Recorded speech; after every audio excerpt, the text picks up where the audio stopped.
Before we can talk about what really happens when we die, let me be clear about one thing. This knowledge is not for everyone. It's not for those who want comforting stories or easy promises. It's for those who are willing to face the truth without filters. So if you're still here, do this now. Hit like, and at the end of this video, I want you to leave a comment answering one question. What would you do differently if you weren't afraid to die? Don't skip it. That question matters more than you think. Now imagine living in a world where doubting imposed truths makes you a pariah, where simply thinking differently can cost you everything. Your home, your family, your place among your own people. That world was real. And that's where Baruch Spinoza was born in 1632 in Amsterdam, at a time of rigid dogmas and deep fear. He grew up surrounded by sacred texts, rituals, and religious debates. But very early he realized something unsettling. The answers he was given calmed fear, but they did not explain reality. They demanded obedience, not understanding. At just 23 years old, his own Jewish community excommunicated him for his ideas. Not because he was immoral, but because he refused to stop asking questions. Overnight, he lost his community, his protection, his identity. He could have surrendered, apologized, taken back his words, and returned to safety. But he didn't. Instead, isolated and rejected, he picked up his pen and wrote Ethics, a monumental work that doesn't just talk about God and life, but dares to confront what almost everyone avoids, death. Spinoza was not a confused dreamer lost in fantasies, and he was not a reckless rebel seeking attention. He was a relentless seeker of truth, with a mind sharp enough to cut through illusion like a blade. He rejected the hollow promises of an afterlife and the image of a vengeful God ruling through fear. In their place, he offered a vision that was radical then and still unsettling now. The universe is one infinite substance, a single perfect whole he called God or nature. You, me, the stars, the air you breathe, everything belongs to that same unity. There is no separation, no judge watching from above, and death is not a dark abyss waiting to swallow you. For Spinoza, death is a natural transition, a movement within the eternal order of existence itself. His authority doesn't come from institutions or comfort, it comes from courage. The courage to stand against a world that rejected him and say, here is the truth. Take it, if you dare. And that's why you should keep listening. Because what Spinoza saw centuries ago doesn't just explain death. It has the power to change how you live right now. To understand what really happens when we die, you have to let go of one idea that has been planted in your mind since childhood. The idea of a God watching from above, judging, rewarding, punishing. Baruch Spinoza shattered that image completely. He didn't replace it with another belief. He replaced it with understanding. Spinoza said something that still feels dangerous today. There is only one substance in existence, infinite, eternal, and self-caused, and he called it God or nature. Not God as a person, not a ruler with emotions and grudges, but God as the totality of everything that exists. You are not separate from this reality. I am not separate from it. The stars above you, the air in your lungs, the thoughts passing through your mind, all of it belongs to the same single order. There is no division between the sacred and the ordinary, no higher realm watching this one from a distance. And if there is no separation, then there is no courtroom in the sky, no cosmic judge keeping score of your mistakes. This is where fear begins to collapse. Because the fear of death has always depended on judgment, on the idea that something waits for you on the other side to reward or condemn you. Spinoza removes that foundation entirely. In his vision, the universe is not a moral drama. It is a necessary order, a perfect system that follows its own laws with absolute consistency. Everything that happens, including birth and death, unfolds according to that order. Nothing is wasted. Nothing is arbitrary. And death, the thing you were taught to fear, is not an interruption of life. It is part of the same movement that brought you here in the first place. When you understand this, something subtle but powerful happens inside you. The question stops being, "What will happen to me after I die?" and becomes, "What am I really right now?" Because if you are not a soul temporarily trapped in a body, and not a sinner waiting for judgment, but a mode of nature itself, then death cannot be an enemy. It cannot be an external force attacking you. It is simply nature continuing to do what it has always done: transform, rearrange, and express itself in new ways. This is why Spinoza's idea was so threatening. It didn't just challenge religion, it removed the emotional leverage that fear had over people's lives. And once that fear weakens, control weakens with it. Stay with me, because now that this illusion is gone, we can finally look directly at what death is not, and why that matters more than you realize. Now that you understand what Baruch Spinoza meant by God or nature, we can strip away the biggest lies ever attached to death. Death is not a punishment. It is not a verdict handed down after your final breath. It is not a trapped door opening beneath you into darkness or fire. And it is not a personal story that continues somewhere else with the same face, the same name, the same ego. Spinoza was ruthless about this, because he knew that most fear does not come from death itself, but from the stories we tell ourselves about it. We were taught to imagine death as loss, as disappearance, as something being taken from us. But that idea only makes sense if you believe you are a separate thing standing outside of nature. Spinoza destroys that assumption. In his view, nothing that exists is ever outside the order of nature, and nothing that belongs to nature is ever truly lost. What we call death is not a collapse into nothingness. It is the end of a particular arrangement.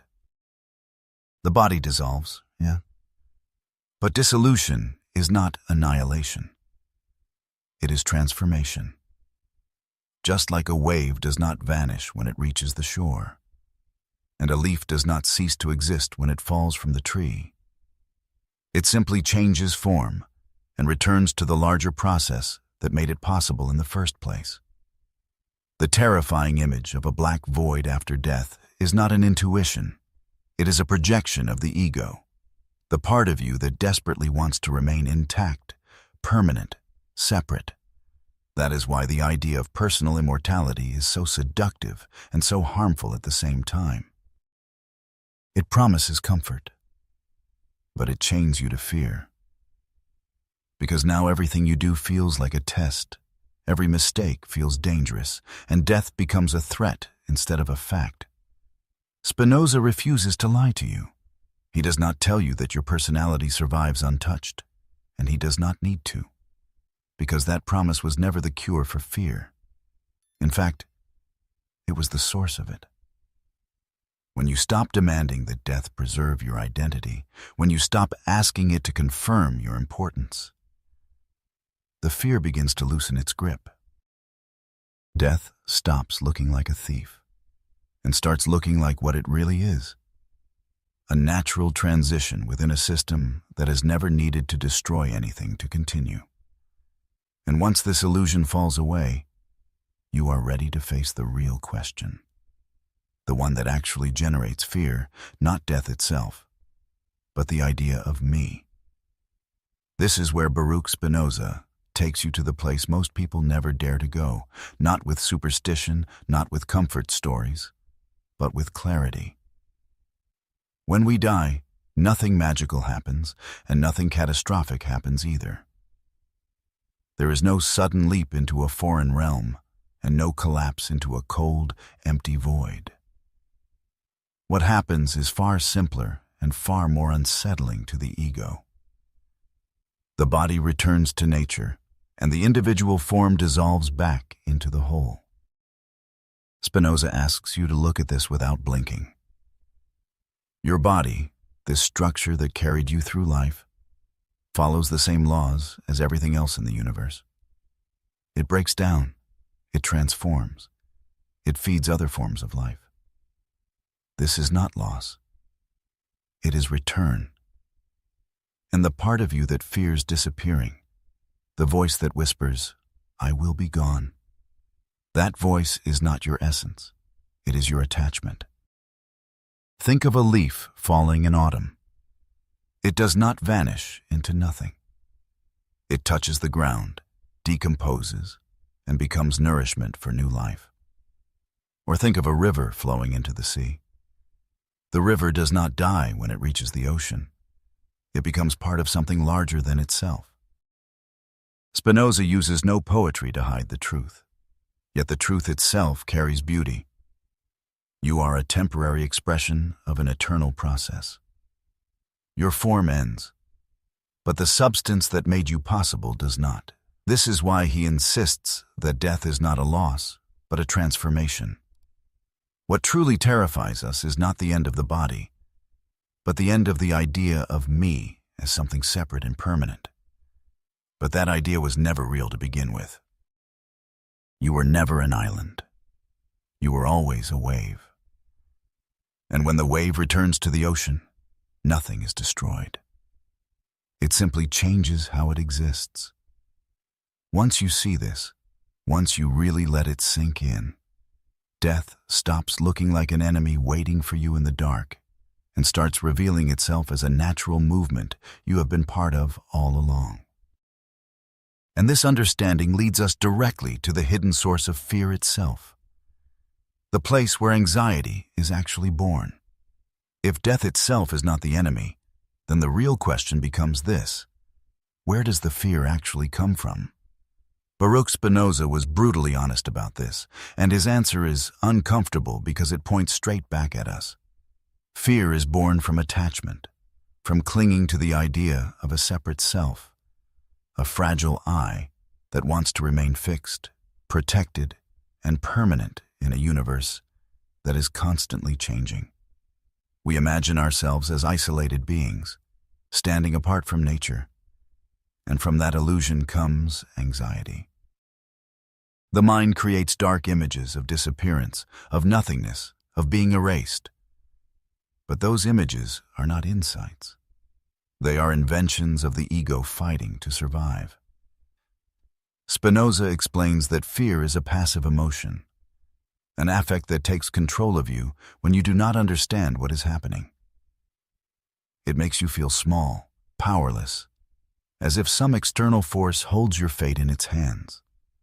That is why the fear of death tightens your chest at night, steals your sleep, and quietly influences how cautiously you live. It is not because death is violent, but because ignorance is. When you don't understand your place in the order of nature, your imagination fills the gap with terror. But Spinoza does not leave you trapped there. He shows that the moment understanding enters, fear begins to dissolve. When you realize that you are not an isolated self facing extinction, but a mode of an infinite substance undergoing transformation, the emotional grip weakens. The fear loses its authority.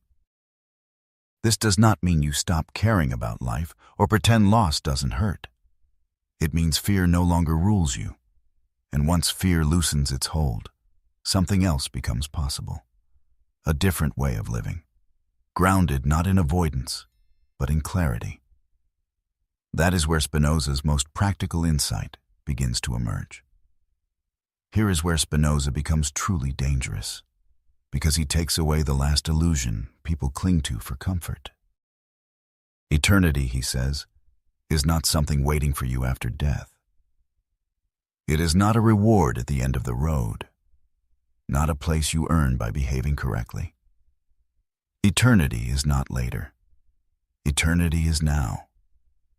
Most people hear that and misunderstand it immediately because they think it means living forever as the same person, the same story, the same ego. Spinoza means the opposite. Your personality, your memories, your personal narrative are not eternal, and they do not need to be. What touches eternity is understanding. When your mind grasps the necessary order of nature, when it sees reality not as chaos or punishment, but as an intelligible whole, it participates in something that does not pass away. Spinoza calls this intuitive knowledge, and it is not mystical or emotional. It is clarity. Every time you truly understand something, not just believe it, not just repeat it, but see it as part of the whole, you are touching what is eternal. That is why eternity does not begin after death. It begins the moment fear loosens and understanding takes its place. This idea is unsettling because it removes bargaining. There is no later compensation for a life lived in fear. There is no cosmic delay. If you are afraid now, you are not eternal now. And if you are clear now, you already are. This is why Spinoza's philosophy is not comforting in the easy sense. It demands presence. It demands courage. It demands that you stop postponing meaning to some imagined afterlife and take responsibility for how you live and understand reality today. The pressure of what happens after begins to fade because it no longer matters in the way you were taught. What matters is whether you are awake to the truth of your existence while you are alive. And once that shift happens, the fear of death loses one of its strongest weapons, the promise that everything important comes later. This is where Baruch Spinoza stops being abstract and becomes brutally practical. He does not ask you to suppress fear or pretend it isn't there, because that would be another illusion. Instead, he shows you how fear actually works. Fear, he says, is a passive affect, an emotion that takes control of you when you don't understand the causes behind what you experience. When fear rules, you react, you shrink, you hesitate, you imagine threats everywhere. That is why the fear of death doesn't stay confined to one thought. It spills into how you live, how cautiously you love, how much of yourself you hold back. But Spinoza offers a way out that doesn't rely on belief, only on clarity. He contrasts passive effects with active effects, emotions that arise from understanding. When you understand something deeply, it no longer dominates you. You dominate it. The same is true of death. When death is imagined as a mystery, a punishment, or a personal annihilation, it controls you. When it is understood as a necessary transition within nature, its emotional power weakens. This doesn't erase sadness or grief, and Spinoza never asks you to deny those. He knew loss. He knew solitude. What he teaches is transformation, turning fear into insight, anxiety into steadiness. You look at death directly, without blinking, and in doing so you take back control over your inner life. This is not philosophy for bookshelves. It is a discipline of the mind, a way of training yourself to respond with clarity instead of panic. And once you learn this, once fear stops dictating your choices, something profound begins to change. The way you live starts to shift. Not because you were promised a reward, but because fear no longer chains you to hesitation. Once fear stops ruling you, life itself begins to feel different. And this is where Baruch Spinoza quietly overturns everything you thought motivated human beings. Most people live defensively. They choose safety over truth, comfort over clarity, approval over understanding, because somewhere underneath it all sits the fear of losing, failing, or disappearing. Death sits in the background like a silent threat, shaping decisions without ever being named. Spinoza exposes that mechanism and removes its power. When you no longer see death as an enemy waiting to erase you, urgency changes. You stop living as if time were a loan you must justify, and start living as if each action matters because it expresses what you are right now. Courage stops being heroic and becomes natural. You speak more honestly. You hesitate less. You stop postponing meaning to some imagined future where everything will finally make sense. This does not make life reckless. It makes it precise. You still feel loss. You still grieve. You still care deeply. But those emotions no longer paralyze you. They move through you instead of controlling you. Fear-based morality fades, replaced by responsibility grounded in understanding. You don't act well to earn a reward or avoid punishment. You act well because you see yourself as part of a larger whole, and harming that whole would be harming yourself. This is the quiet revolution Spinoza offers. A life driven not by dread of the end, but by clarity about your place in the order of nature. And once you taste that clarity, even briefly, it becomes impossible to return to a life ruled by fear. That realization leads us to the final confrontation, the moment where everything you've heard stops being theory and becomes a personal decision. This is the moment Baruch Spinoza ultimately forces on you, whether you want it or not. If death is not the catastrophe you were taught to fear, then something uncomfortable comes into focus. How much of your life has been shaped by that fear without you realizing it? Think about it honestly. How many choices were softened, delayed, or abandoned because somewhere in the background there was anxiety about time running out, about making mistakes, about not being enough before the end arrives? Spinoza turns the question around. He doesn't ask, "What happens to you after you die?" He asks, "What happens to your life when you are afraid of dying?" Because that fear is never neutral. It steals presence. It shrinks desire. It convinces you to settle for less than what you sense is possible. And once you see this, you can't unsee it. Spinoza does not comfort you by saying everything will be fine later. He confronts you by showing that later is the lie. Every day lived in fear of the end is a day not fully lived. The tragedy is not death. The tragedy is spending your life rehearsing for a disaster that was never your enemy to begin with. When you stop imagining death as a thief waiting in the dark, you begin to notice how much energy becomes available right now. Attention sharpens. Actions gain weight. You stop asking for guarantees and start acting from understanding. This is the confrontation Spinoza leaves you with. Either continue letting fear quietly dictate your life, or accept the clarity that dissolves it. There is no middle ground, because once fear is seen for what it is, continuing to obey it becomes a choice. And that choice brings us to the final step, the point where understanding turns into commitment. So now we arrive at the place where everything comes together, where this is no longer about philosophy, no longer about ideas on a page, but about you.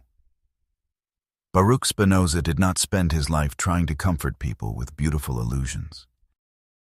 He gave us something far more difficult and far more valuable, a way to look at death without flinching, and in doing so, to reclaim our lives. There is no final judgment waiting for you, no cosmic punishment, no personal story preserved forever somewhere else. There is transformation. There is continuity. There is nature doing what it has always done, turning forms into new forms, never wasting anything, never destroying what belongs to it. Death does not take you away from the whole. It returns you to it. And once you truly see that, death loses its power to dominate your thoughts. The fear that once tightened your chest begins to loosen, not because you were promised eternity later, but because you understood it now. Spinoza showed that the eternal is not something you chase after your final breath. It is something you participate in every time you understand, every time you act with clarity, every time you live without being ruled by fear. And now the question is no longer what Spinoza revealed, but what you will do with it. If these ideas moved something inside you, if you felt even a brief moment of relief or clarity, don't let it fade. This isn't just another video to forget. This is an invitation. So do this now. Like this video so this understanding can reach others who are silently struggling with the same fear. Subscribe if you want to keep exploring ideas that challenge and liberate. And most importantly, leave a comment answering this one question honestly. What would you do differently if you weren't afraid to die? That answer is not for me, it's for you. It's a commitment to live with more courage, more presence, more truth. Spinoza handed us the key centuries ago. Today, it's in your hands again. Use it.